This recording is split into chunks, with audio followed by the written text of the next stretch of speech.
Former intelligence officers have launched a petition in support of Julian Assange. They want the Ecuadorian embassy, where he's been staying since 2012, to restore his internet connection. The letter was handed over by a former CIA officer turned whistleblower. We're former officers from the CIA, the FBI, the military, Capitol Hill, and we wanted to make a letter thanking the government of Ecuador. Could you give this to the current Democrat? Well, Assange's online access was cut after he wrote a series of tweets about the separatist movement in Catalonia. Ecuador accused him of putting diplomatic relations at risk. John Kiriakou, the former officer who handed in the letter, told us Ecuador needs to stand up for the person they're protecting. When I delivered the letter, I thought that maybe we had a chance, and perhaps we still do have a chance. The Ecuadorian government gave Julian Assange not just Ecuadorian citizenship, but an Ecuadorian diplomatic passport.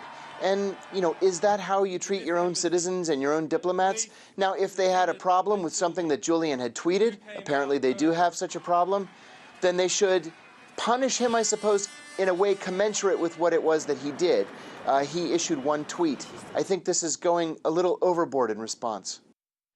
Well, Assange and WikiLeaks have been behind the release of thousands of confidential documents for over a decade. That's despite the whistleblower being unable to leave the embassy in central London, as he would face charges in the UK and possible extradition to the US.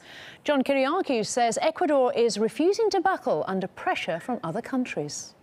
You know, this isn't a one-sided thing. I'm sure that the Ecuadorian government is under great pressure from the United States, from the United Kingdom, perhaps from Sweden, maybe even Australia, which is where Julian is originally from. So certainly there are two sides to this. I am sure there's a lot going on behind the scenes that we just don't know.